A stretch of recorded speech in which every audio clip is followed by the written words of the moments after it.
mean, I think there's a good case to be made that lockdown was also kind of a politics of technocratic restoration, where you had the empowerment of unelected civil servants, technical advisors, scientists, and so on in place of public figures and elected authorities. So you have a pushback and a restorationist politics. But I think it's also the failure of populism itself. It's a creature, populist parties are a creature of the void, but they can't supplant it. And the reason for that is because I think populism by its very nature isn't built around representation. The idea and one of the core ideas of populism is this idea that you have, that it's, you simply kind of eject this remote and haughty elite, you get them off our backs, you throw them out of office, you throw the bums out, and then society spontaneously recalibrates itself into harmony. And that avoids the problem, which is the fact that we need new representative structures, that we need to build institutional mechanisms of representation, that we need to mediate the conflicts that are in civil society. And this is something populists are unable to do. They think it's sufficient simply to scrape off an elite, and then the kind of charismatic authority of the demagogue or the leader will be sufficient. And time and time again, it's shown not to be the case. I think this is very visible in the European Union, because what we're seeing is populist governments in power or coming close to the brink of power, and they're accommodating themselves to the European Union because they're unable to grasp the nettle of genuine representative politics that would require tangling with the European Union and potentially seceding from the European Union. And they're too weak to do that. So, we saw Marine Le Pen kind of retreat from the idea of Frexit, or retreat from France seceding from the Eurozone. Marine Le Pen, the populist hard-right leader of the National Rally in France and potential next president of France, or Giorgia Meloni of the Brothers of Italy. She kind of made some noises about being anti-EU while in opposition, but now she's in office in Italy. She's on the phone to the previous technocratic leader Mario Draghi. She makes sure that he clears the way for her in Brussels, and she ensures that she doesn't say anything that will spook the bond market, with Italy being a member of the Eurozone and therefore unable to control its own national currency. So I think what we're seeing is a complementarity between the European Union and populist government, that they pose no threat. Quite the opposite, they actually allow for people to feel that there is kind of an anti-establishment voice, whereas the real structures of decision-making continue to be outside of the reach of ordinary voters.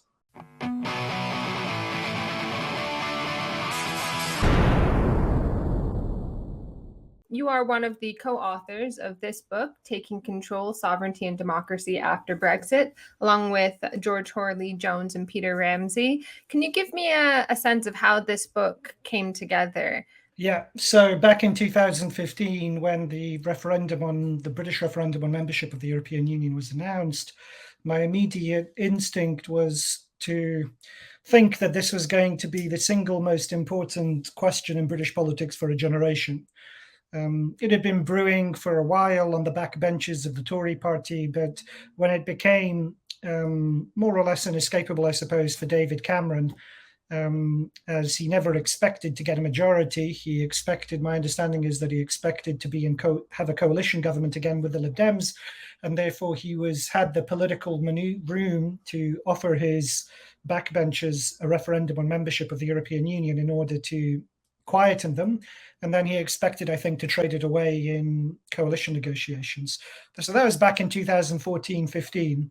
After that, after the referendum, I have to say, though I expected it to be the single most important question in British politics, I didn't expect the level of hostility and the extreme irrationality of the elites, the professional middle classes, major public institutions, the wealthy capitalist elites in banking, the multinational corporations and all of their kind of associated affiliates and so on, as well as major newspapers. I never expected the intensity of hostility that came in response to the referendum, because I assumed, it was a plebiscite in the context of stable liberal democracy, and I assumed that all of those people would be able to accommodate to to this, new reality without any great kind of erosion of their status, their political influence, or indeed their living standards.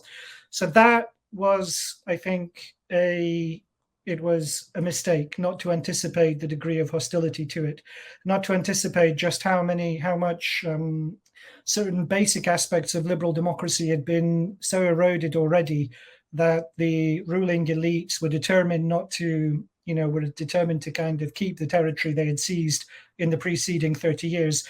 And so it's in that context that I got involved in helping to set up a campaigning network of various left-leaning but pro-Brexit academics, analysts, journalists, including some politicians, called the Full Brexit. And so this group was involved essentially in trying to ensure that a second referendum didn't happen, which seemed to be a very realistic prospect and came quite close. The legislation came quite close at certain moments to passing through Parliament, and only a handful of votes essentially prevented us from having a second referendum on the prior referendum in 2019. So all of this it's a long-winded answer, but I suppose I'm trying to establish the political context in which me and my co-authors sought to distill the experience of those years.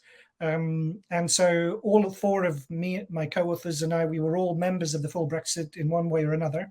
And though this book isn't, it's not a kind of a project that comes out of the Full Brexit, it distills the political experience that we all gained as individuals as part of fighting in the aftermath of the Brexit referendum and trying to maintain the hard kind of gain of the Brexit referendum, which was the idea of political equality, that all citizens' votes should count, including those who were, kind of disenfranchised, working class, marginalized and excluded in all sorts of various ways. It was one of the most class-correlated votes in British politics in decades, and also one in which every individual, every voter's vote counted, because it was a plebiscite rather than running by the first past the post system that is used for general elections. And so we chose taking control, because in contrast to the slogan that was coined by Dominic Cummings, one of the architects of the Leave campaign, we chose taking control because we understood something that we did understand, and we wanted to make clear, was there was no going back. So the idea that you could take back control suggested that it was possible to recreate an independent British nation state or an independent British state once you seceded from the European Union, as if it was simply like, a lever snapping back into place.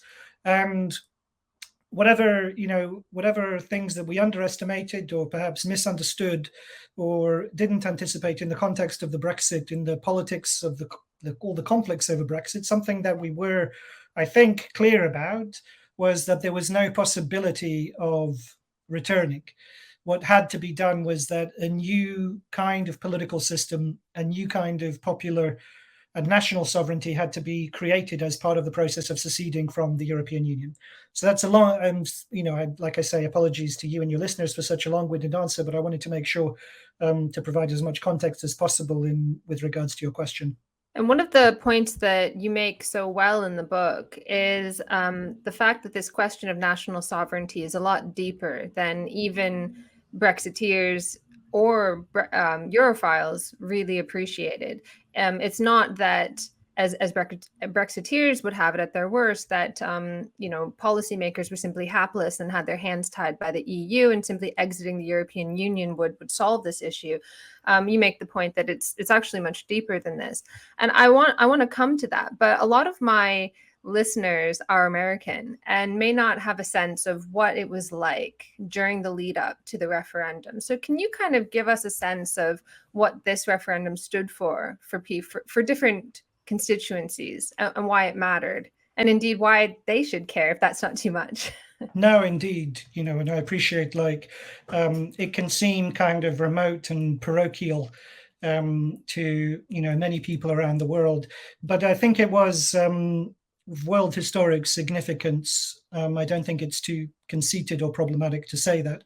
And I think also, it's one of the few kind of successful results of the various kind of wave of populist insurrections that have washed over Western political systems over the last 10, 15 years or so in the aftermath of the great financial crash of 2008. I mean, if we think of other manifestations of this populist wave, such as Trump in the States, or, Syriza in Greece, or indeed, you could also say, Marine Le Pen in France, and all sorts of other kind of various smaller political formations and parties, none of them have really succeeded. They've either been pushed out of office, disintegrated, or rolled back from their most ambitious pledges, whereas Brexit was, succeeded.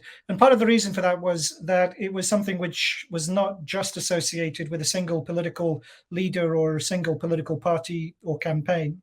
So it was, by nature of being a plebiscite on a constitutional question, just to say membership of this larger entity, the European Union, it meant that it wouldn't stand or fall with the success of any one particular group, that it was larger than all of the kind of various political forces involved.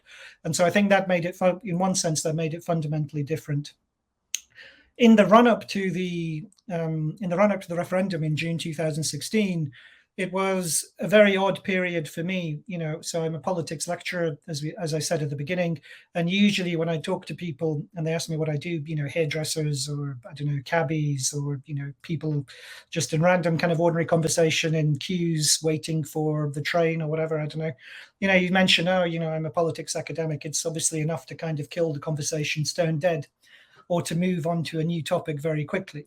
And the run-up to the referendum was the only time in my life that people actually pumped me for my view, for information, and not that they were especially deferring to me. I saw quite a few people kind of assumed that I would be pro-European, pro-EU in our discussions, but they wanted, you could see they wanted information.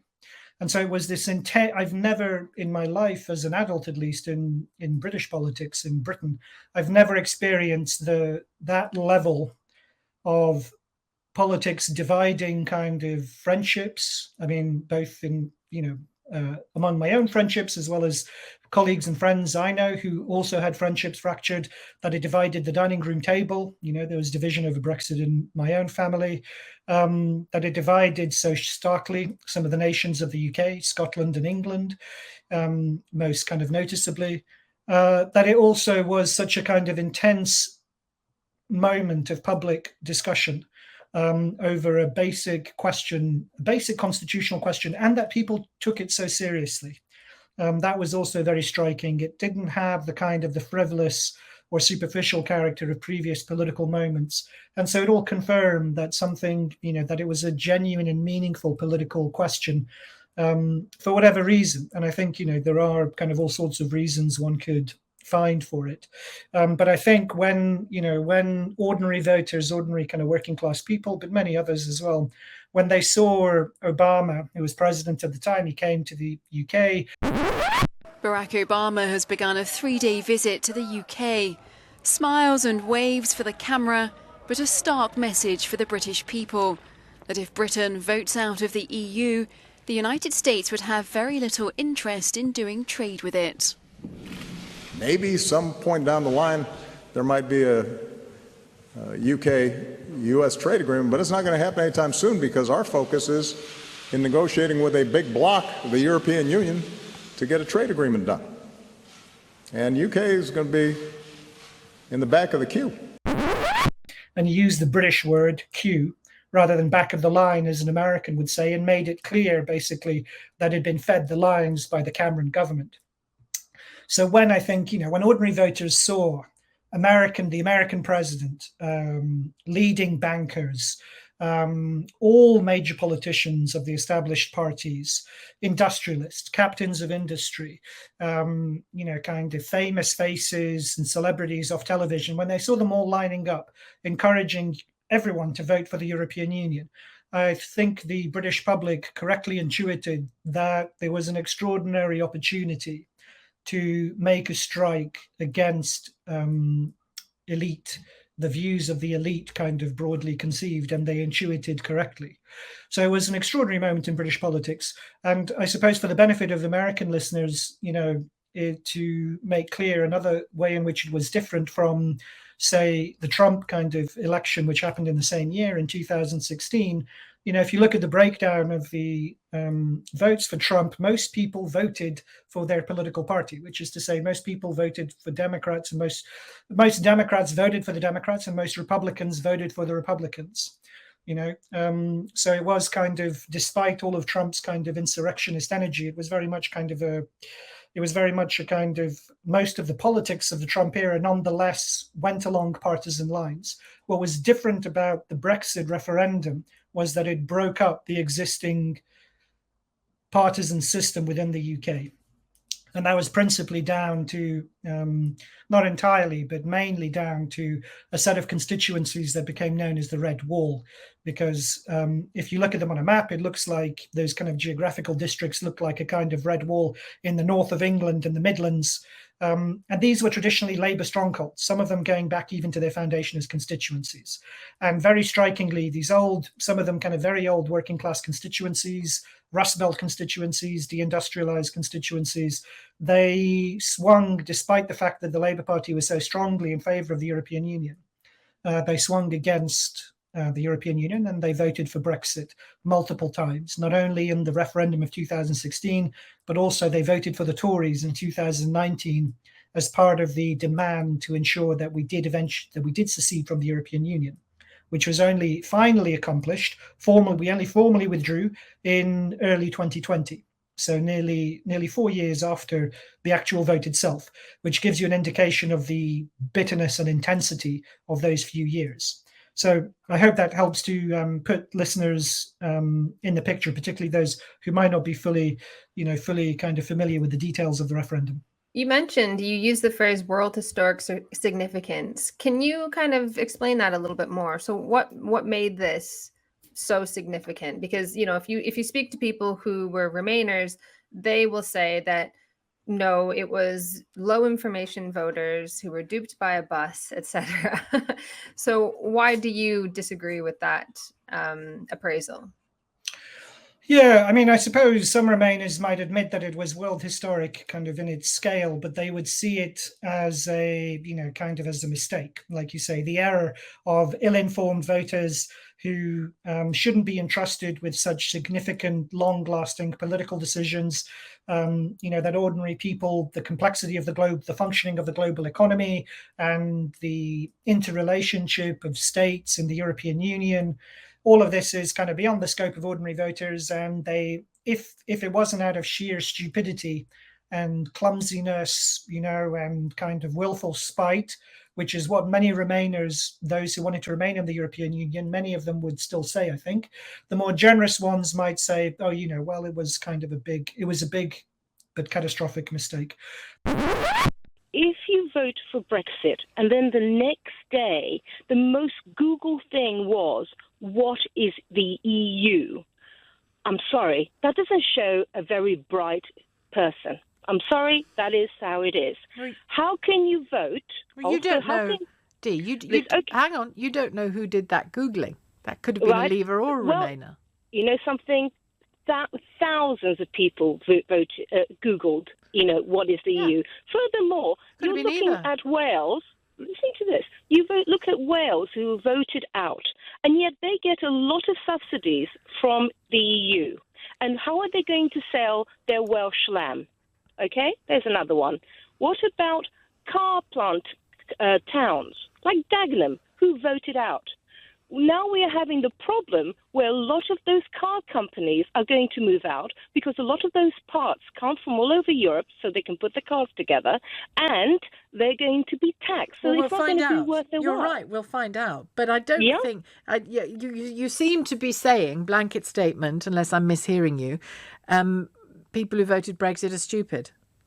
I'm sorry, but I do believe they were stupid because this country no longer has colonies, can no longer rely on people, from their continent to be able to come and do the jobs that a lot of the Brits didn't want to do. But we are a big country with a big market.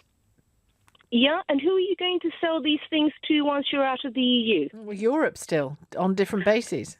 Yeah, and you're going to be taxed for it. Well, we'll see. Yeah, we'll see. And I really, I am looking forward to seeing what's going to happen. I really am. Because at the end of the day, it's going to affect us all. It certainly is. Dee, thank you. Dee in Streatham. All Brexiters are stupid. The reason it's world historical, I think, is because it is a secession of a major advanced economy, a major industrialized economy, from a new system of global governance that had developed in the 30 or so years since the end of the Cold War. And this is kind of tied to the point that you made earlier, where politicians would deliberately lower public expectations and popular aspirations by integrating themselves into various kinds of supranational free trade organizations, but other kinds of organizations as well. And they would kind of willingly tie their own hands and say, we can't do this because of this agreement or that agreement. In Britain, it was, we can't do it because, this has been agreed at the European level, and we can't go against, this kind of, we can't go against, it's too complicated and difficult to go against an internationally binding agreement.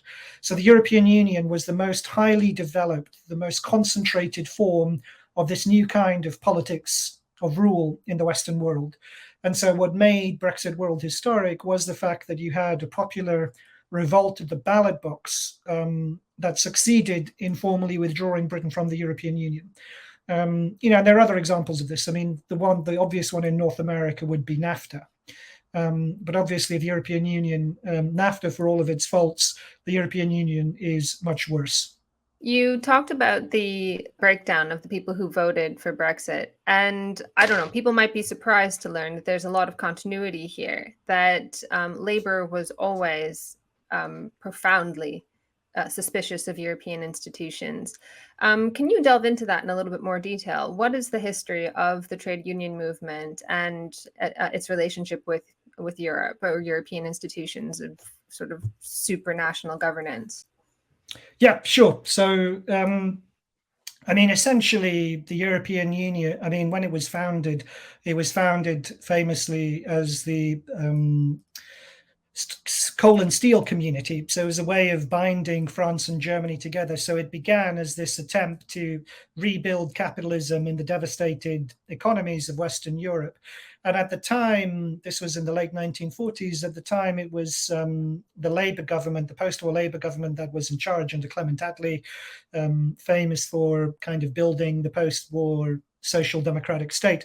And in that moment, and certainly up until at least the 1970s, the Labour Party and Labour movement was, including the trade unions, was to a great extent very hostile to European Union for the simple reason that they saw it as a way of binding the decisions that restricting the scope of government decision making.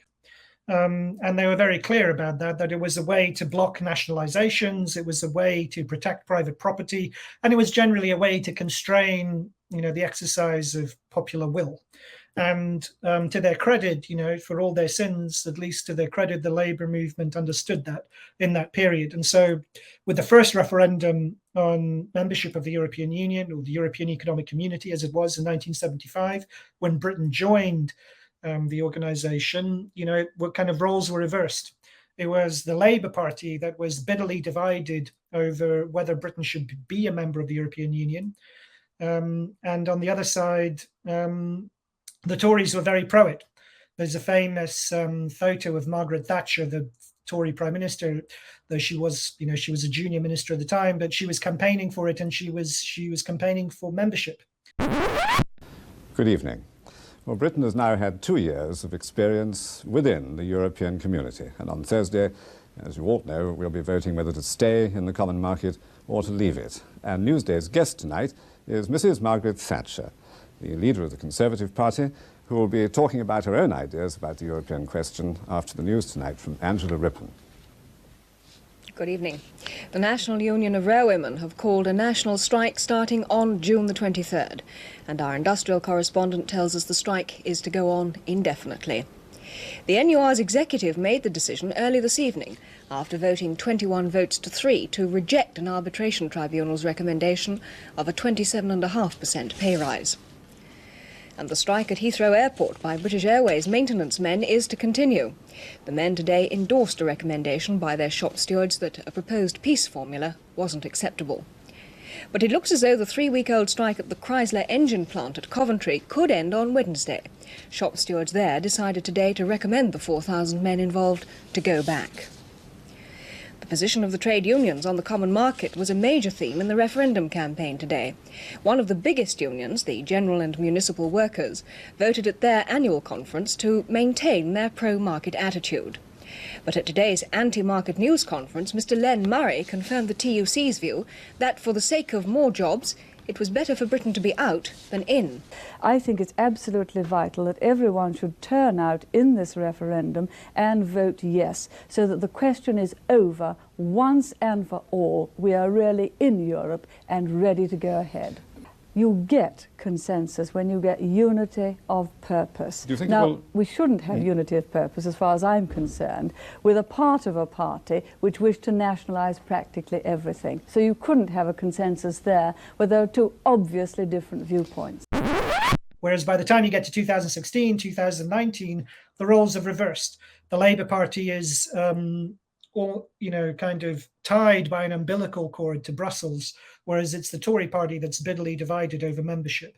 And that, I think, speaks to what happened in the interim period, which was the defeat of the Labour movement, the defeat of trade union movement, the defeat of the organised working class.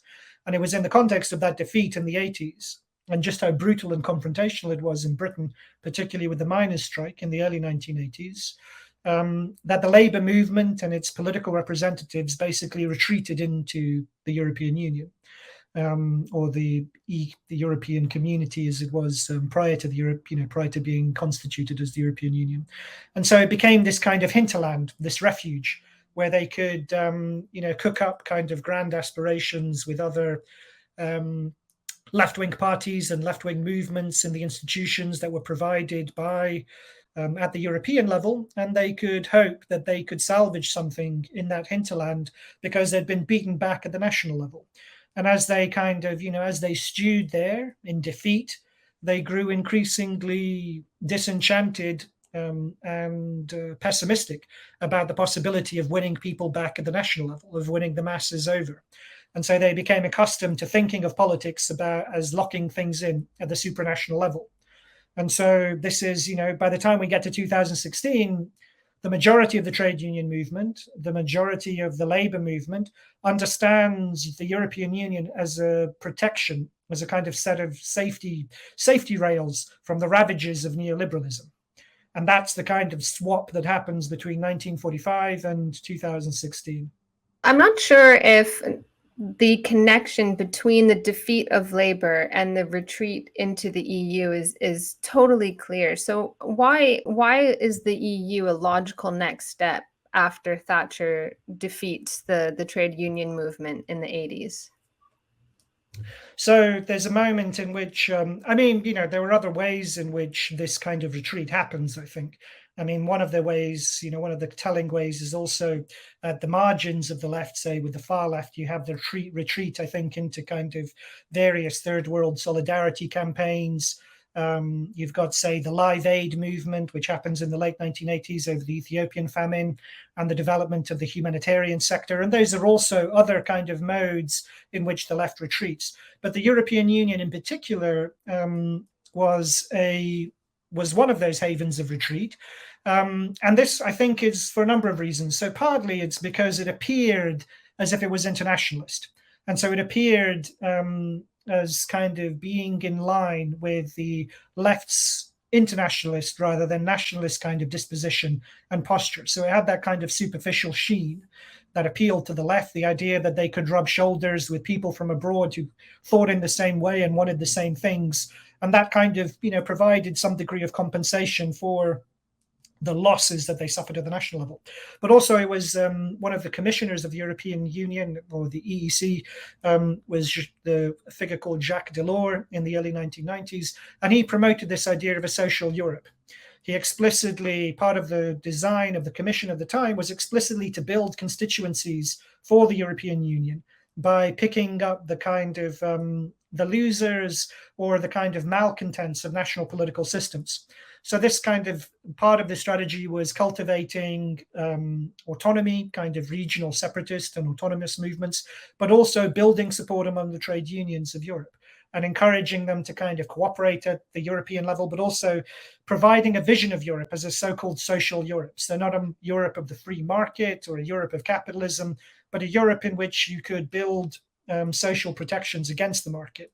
And so all of this was, I think, tremendously appealing in the late 1980s, early 1990s, and ever since, to a labor movement that had largely lost its working class base, in which the trade unions, particularly in the private sector, had been smashed up, and it had become dominated increasingly by the middle classes.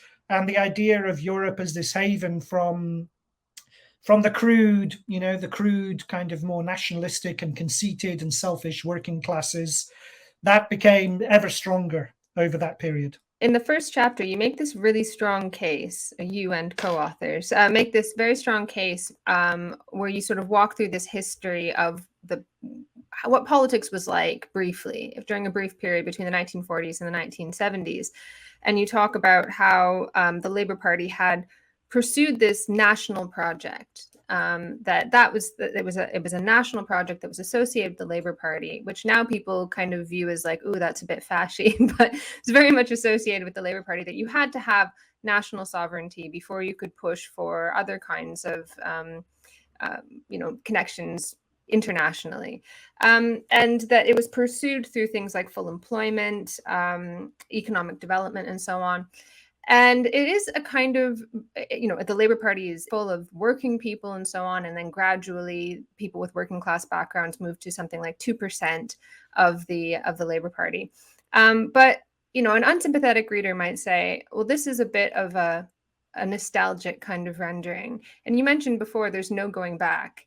So, the current working class is not in favor of nationalization of industry in the way that they had been in the post-war period, where, the idea of planning that had been going on during the Second World War kind of showed people, look, we can carry this planning forward.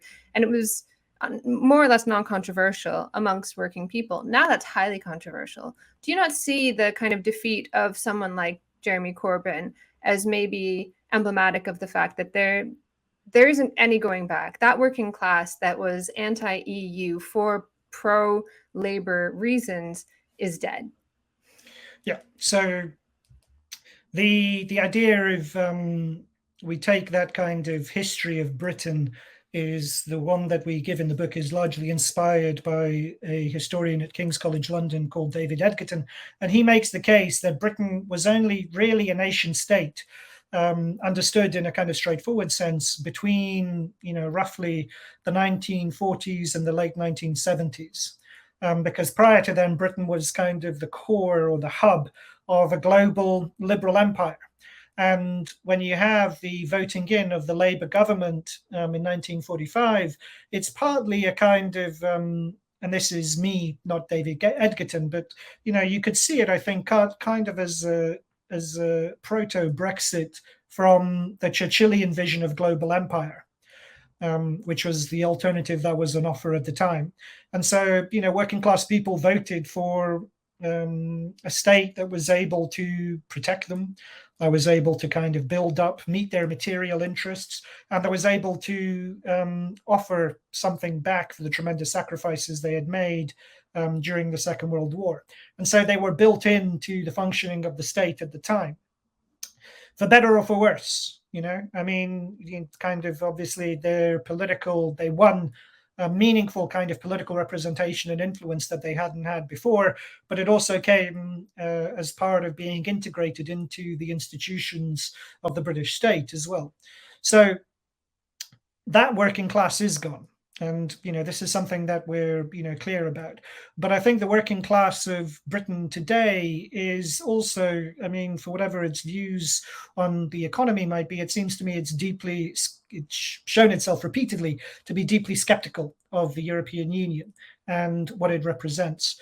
And if you look at the polls, I think there is, consistent kind of polls show there's significant support not only among the working classes or among people who vote Labour, but also among Tory voters and the middle classes, including Daily Mail readers, who are usually taken as a kind of core sample of Tory voting middle classes. Strong support for taking utilities, public utilities, and privatized railways back under state control. So I don't think it's as clear cut as the idea that, you know, there's no public support for greater state involvement in the economy at the moment. And the defeat, I'd read the defeat of Corbyn in 2019 somewhat differently. So there were two elections where Corbyn ran. There was the election in 2017, where Labour did much better than anybody expected, and ate into the existing. Well, they basically kind of came second to the Tories. Everyone thought that there'd be a tremendous kind of turn against Corbyn. Instead, Corbyn did tremendously better. And I think, if I'm off the top of my head, I think Labour gained about 30 seats, which was one of their greatest kind of gains of seats in an election in which they were standing as the opposition. So they did significantly well under Corbyn in 2017. In 2019, they collapsed to a low that wasn't seen since the 1930s. And the big difference between the vote in 2017 and the vote in 2019 was the fact that the Labour Party gave up on Brexit in the meantime. And so in 2017, they stood on a platform of respecting the vote, respecting the referendum. And this was enough to keep the pro-Brexit working class on side. When they surrendered that and they conceded to having a second referendum, they gave in to their middle class activist base, essentially. In 2019, their working class vote collapsed. And so by 2019, at the end of 2019, when we had the second election with Corbyn as leader of the Labour Party, it was a tremendous defeat. And the main difference, like I say, it wasn't Corbyn himself, but rather the fact that they lost the red wall constituencies that we mentioned earlier, the old Labour strongholds in the north of England and the Midlands of England that were strongly pro-Brexit. And so I think, the evidence suggests that there is, if there's an appetite, there's certainly appetite for change. That seems to me very clear in the kind of political upheavals of the last few years. And what that change looks like is all up for grabs. And the significance of being outside the European Union is that it gives us much more political and legal room to build the kind of change that people might want to see without prejudging what it might look like. This was one of the ironies of the Corbyn movement. They were pro-European Union, even though the European Union has so many restrictions on, say, what the state can do in terms of, government involvement in the economy. And so if Corbyn had won, in all likelihood, remaining in the European Union would have restricted the mandate of the Labour Party to kind of involve the state more heavily in the economy. For me, I think it's obvious, but to a lot of people, it comes as a surprise, where there's this tendency to think of the EU, as you've said, as something that sort of locks in things that are good, progressive policies. There's, they have LGBTIQ mainstreaming, gender mainstreaming, and this gets sort of locked in at a higher level, and policymakers are forced to more or less adapt within various countries, even if their cultures are lagging behind in terms of their understanding of equality or whatever it might be, or what a family is, this sort of thing. Actually, what it does is it locks in neoliberal economic policy. And actually, I think a lot of the identity stuff that the EU is involved in and sort of mainstreams is neoliberal policy, right? It doesn't care about the shape that a family takes. It doesn't care about your identity. It cares that you integrate into the market. That's all it cares about. And anything that might be a burden on that, including having a family, is a problem. And so the EU has a tendency to problematize families and traditional families and so on as this sort of a barrier, like patriarchal gender norms are a barrier to women supposedly wanting to integrate themselves into the market fully, even though what that means in reality is taking jobs that nobody wants in precarious positions for low pay, part-time, which really means about 30 hours a week, and so on. But I wondered, given what seems so obvious to me, very compelling in the book. How people like Varoufakis have managed to remain so hopeful about the ability to reform. And in fact, if you go back through the history of statements from Labour in the UK about the EU, they kind of make similar statements that you hear now, where it's like, well, yes, I would be open to a European Union that was managed for, you know, social objectives or for the good of the working class, but that's not really going to happen. So they were kind of realistic about it. Whereas I think there's still that hope that exists amongst a lot of Europhiles. How can you explain that for these sort of intelligent people don't see what I think is so clear? Yeah, I mean, a lot of it I think is just wishful thinking, and you know what it amounts to. I think whatever kind of psychological place it might come from, or whatever moral place it might come from, a lot of it is